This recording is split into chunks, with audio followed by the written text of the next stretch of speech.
তীব্র গরমে নাজেহাল বঙ্গবাসী। বুধবার থেকে শুক্রবার পর্যন্ত দক্ষিণবঙ্গ এবং উত্তরবঙ্গ জুড়ে আবহাওয়ার এই নাটকীয় পরিবর্তনের সম্ভাবনা তৈরি হয়েছে, যার কেন্দ্রে রয়েছে বজ্রবিদ্যুৎ সহ বৃষ্টি এবং কালবৈশাখীর আশঙ্কা। বুধবার থেকেই মূলত আবহাওয়ার এই পরিবর্তনের সূচনা। দিনের শুরুতে রোদের তেজ থাকলেও বেলা বাড়ার সঙ্গে সঙ্গে আকাশের চেহারা বদলে যেতে পারে। বিশেষ করে দক্ষিণবঙ্গের পশ্চিমাঞ্চলের জেলা যেমন পুরুলিয়া, বাঁকুড়া, ঝাড়গ্রাম এবং পশ্চিম মেদিনীপুর, এই সমস্ত জেলাগুলিতে বজ্রবিদ্যুৎ সহ একটা বৃষ্টির সম্ভাবনা থাকবে।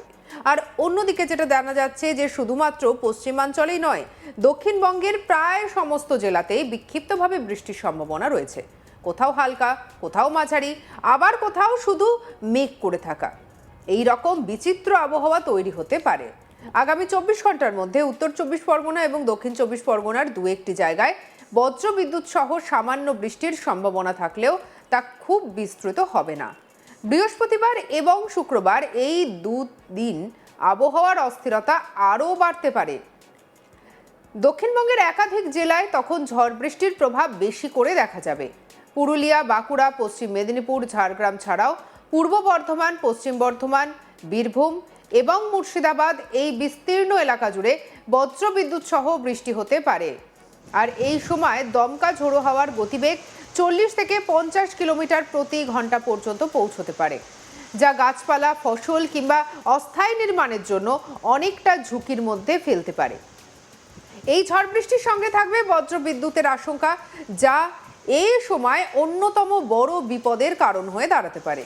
খোলা মাঠে কাজ করা মানুষ, বিশেষ করে কৃষিজীবীরা, এই সময় বাড়তি সতর্কতা অবলম্বন করা তাদের জন্য অত্যন্ত জরুরি। শনিবারও পুরোপুরি স্বস্তি মিলবে না। আর অন্যদিকে বীরভূম, মুর্শিদাবাদ, নদিয়া জেলার কিছু কিছু অংশে হালকা বৃষ্টির সম্ভাবনা একটা বজায় থাকবে। যদিও ঝড়ের তীব্রতা কমে আসবে, তবু আকাশ মেঘলা থাকতে পারে এবং মাঝে মধ্যে বৃষ্টির সম্ভাবনা রয়েছে।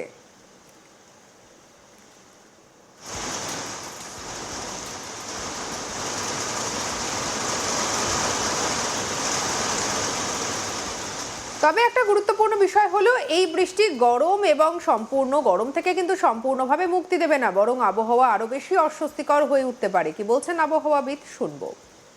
আজ 14 তারিখ দক্ষিণবঙ্গে প্রধানত শুষ্ক ওয়েদারই থাকবে। দু এক জায়গায় হালকা ধরনের বৃষ্টি থাকতে পারে স্থানীয়ভাবে উত্তর দক্ষিণ 24 পরগনায়, তবে সম্ভাবনা কমই বৃষ্টিপাতের। 15 তারিখে কিছুটা সম্ভাবনা রয়েছে পশ্চিমের দিকের কয়েকটা জেলা, যেমন পুরুলিয়া, বাঁকুড়া, ঝাড়গ্রাম, পশ্চিম মেদিনীপুর এবং পশ্চিম বর্ধমান, এই জেলাগুলোই দু এক জায়গায় বৃষ্টিপাতের সম্ভাবনা রয়েছে স্থানীয়ভাবে 15 তারিখে। 16 থেকে 17 তারিখের মধ্যে বৃষ্টিপাতের সম্ভাবনা কিছুটা বাড়ছে। বিক্ষিপ্তভাবে বৃষ্টিপাতের সম্ভাবনা রয়েছে দক্ষিণবঙ্গের জেলাগুলোয়, বিশেষ করে সম্ভাবনা বেশি পশ্চিমের জেলাগুলোয়, যেমন পুরুলিয়া, বাঁকুড়া, পূর্ব পশ্চিম বর্ধমান, বীরভূম, ঝাড়গ্রাম, পশ্চিম মেদিনীপুর, এই জেলাগুলোয় বৃষ্টিপাতের সম্ভাবনাটা বেশি থাকছে 16 থেকে 17 তারিখের মধ্যে। অন্যান্য জেলাগুলোতেও সম্ভাবনা রয়েছে, মেনলি হালকা থেকে মাঝারি ধরনের বৃষ্টিপাত, বজ্রবিদ্যুৎ সহ দু এক জায়গায় দমকা হাওয়া 40 থেকে 50 কিলোমিটার প্রতি ঘন্টায় থাকার সম্ভাবনা রয়েছে। 18 তারিখ থেকে প্রধানত শুষ্ক ওয়েদারই আবার থাকবে দক্ষিণবঙ্গে। 18 তারিখে দু এক জায়গায় বীরভূম, মুর্শিদাবাদ, মেনলি এই জেলাগুলো দু এক জায়গায় হালকা বৃষ্টির সম্ভাবনা থাকছে। এছাড়া 18 তারিখ থেকে পরবর্তী কিছুদিন দক্ষিণবঙ্গে প্রধানত শুষ্ক ওয়েদার থাকবে। আবার কলকাতা পার্শ্ববর্তী অঞ্চলের জন্য মেনলি 16 থেকে 17 তারিখের মধ্যে কিছুটা সম্ভাবনা রয়েছে বৃষ্টিপাতের কলকাতা পার্শ্ববর্তী অঞ্চলের জন্য। দিনের তাপমাত্রা আগামী 24 ঘন্টায় কলকাতা পার্শ্ববর্তী অঞ্চলের জন্য 35 থেকে 36 ডিগ্রি কাছাকাছি সর্বোচ্চ থাকার সম্ভাবনা, সর্বনিম্ন প্রায় 27 ডিগ্রি কাছাকাছি, এবং তাপমাত্রায় কাছাকাছি কন্টিনিউ করবে আগামী এক সপ্তাহ। শুধু 17 তারিখ নাগাদ হয়তো সাময়িকভাবে একটু কমতে পারে। এছাড়া কলকাতা পার্শ্ববর্তী অঞ্চলের জন্য মেনলি 35 থেকে 36 ডিগ্রি কাছাকাছি বেশিরভাগ পিরিয়ডটাই আগামী এক সপ্তাহ কন্টিনিউ করবে টেম্পারেচার। এবারে যদি উত্তরবঙ্গের দিকে নজর দেওয়া যায়, সেখানের ছবিটা কিছুটা আলাদা হলেও অস্থিরতা কিন্তু কম নয়। দার্জিলিং, কালিম্পং, আলিপুরদুয়ার, কোচবিহার এবং জলপাইগুড়ি, এই 5 জেলায় বুধবার থেকে বৃষ্টির পরিমাণ বাড়তে পারে। পাহাড়ি এলাকায় মেঘ জমে থাকা, কুয়াশা, মাঝে মধ্যে বৃষ্টি, এই সব মিলিয়ে একটা ভিন্ন আবহাওয়া তৈরি হবে। বুধবার, বৃহস্পতিবার এবং শুক্রবার, এই 3 দিন উত্তরবঙ্গের প্রায় সব জেলাতে বজ্রবিদ্যুৎ সহ হালকা থেকে মাঝারি বৃষ্টির সম্ভাবনা রয়েছে। দমকা হওয়ার গতিবেগ 30 থেকে 40 কিলোমিটার প্রতি ঘন্টা পর্যন্ত হতে পারে। পাহাড়ি এলাকায় এই ধরনের হাওয়া এবং বৃষ্টি মিলিয়ে ভূমিধসের আশঙ্কাও উড়িয়ে দেওয়া যায় না, বিশেষ করে যেখানে মাটি ইতিমধ্যেই আলগা হয়েছে। মালদা, উত্তর দিনাজপুর এবং দক্ষিণ দিনাজপুর এই জেলাগুলিতে বিক্ষিপ্তভাবে ঝড় বৃষ্টির সম্ভাবনা থাকছে। তবে এই এলাকাগুলিতে গরমের প্রভাবও সমানভাবে থাকবে। আগামী 48 ঘন্টার মধ্যে এখানেও তাপমাত্রা 2 ডিগ্রি সেলসিয়াস পর্যন্ত বাড়তে পারে। ফলে বৃষ্টির মধ্যেও গরম এবং আর্দ্রতার অস্বস্তি বজায় থাকবে।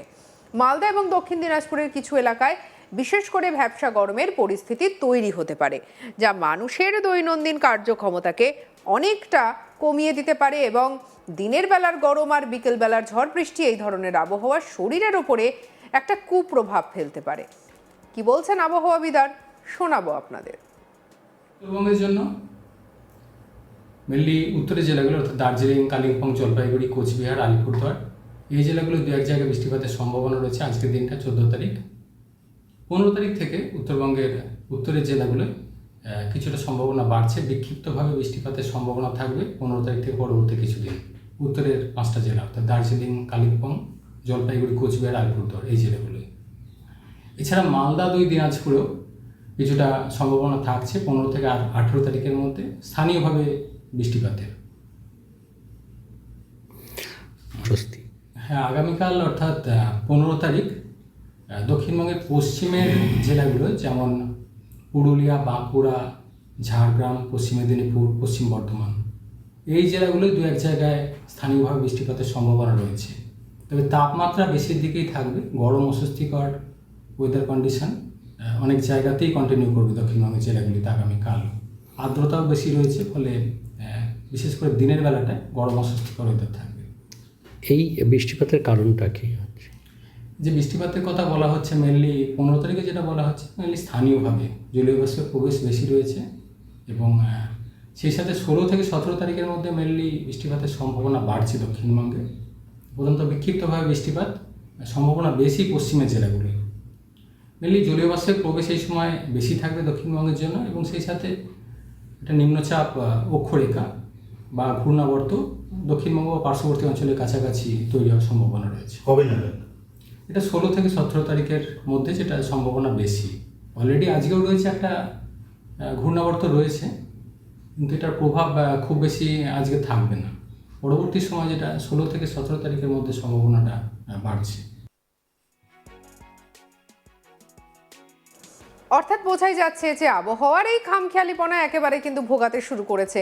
এই যে একটা গরম এবং মাঝে মাঝে ঝড় বৃষ্টি সব মিলিয়ে বলা যেতে পারে যে আবহাওয়ার যেন একটা অস্বস্তিকর পরিবেশ, যার ফলে শরীর খারাপ হওয়া বা এই সময় জ্বরজারি হওয়া এরকম কিন্তু থাকছেই। তবে একেবারে বাংলা বছরের শুরুর দিন অর্থাৎ পয়লা বৈশাখের দিনে এসে, নববর্ষের দিনে এসে অবশ্যই সবাই সুস্থ থাকুন এবং সঙ্গে রাখুন আজ তাক বাংলাকে। আপনার মতামত আপনি জানাতে পারেন কমেন্ট সেকশনে। কেমন লাগছে আমাদের খবরগুলো জানাতে ভুলবেন না।